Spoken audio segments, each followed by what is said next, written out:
Welcome back to The Gist. This week, we look at touch, the last of the 5 senses we've been exploring.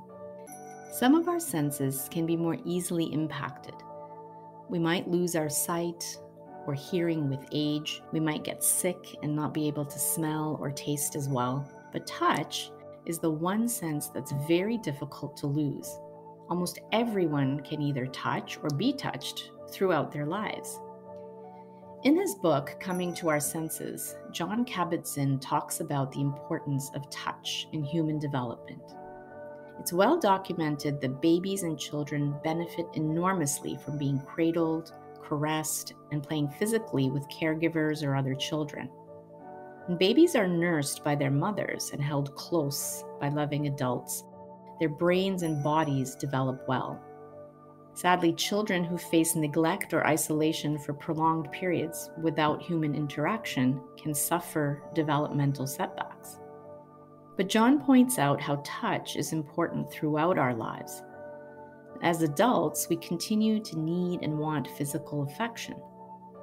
Touch is also a way we communicate comfort and familiarity and safety with one another.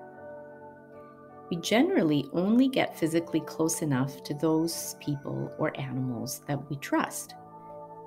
Touch also plays an important role in healing, whether it's helping someone who's physically sick, supporting an aging loved one, or attending to someone who's feeling mentally or emotionally down.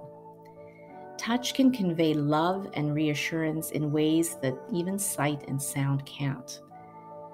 Just holding someone's hand when they're down communicates so much and can have deep, profoundly healing biochemical effects. But equally, touch may create negative feelings, especially if it's unwelcome or inappropriate.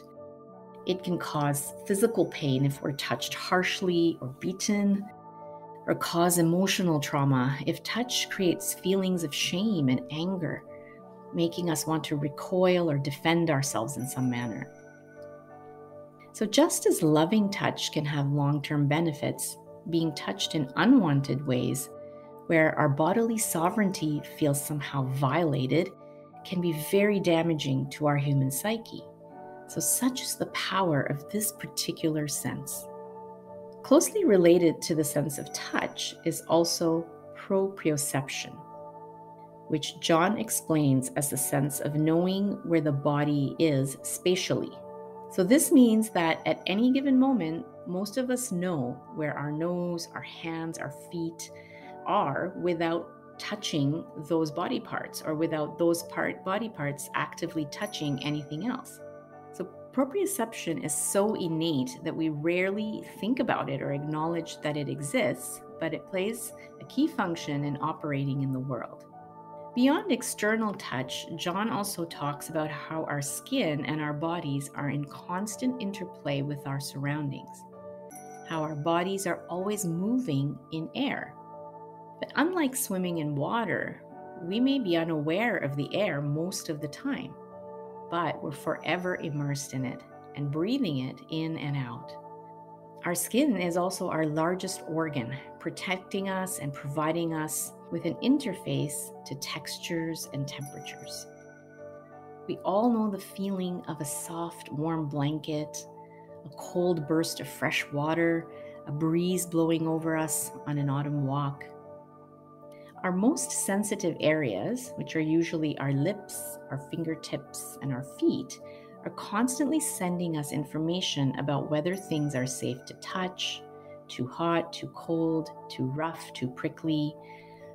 Our skin is forever changing as well throughout our years, from tender newborn skin to fresh youthful skin to the softer, wrinkled skin of our later years.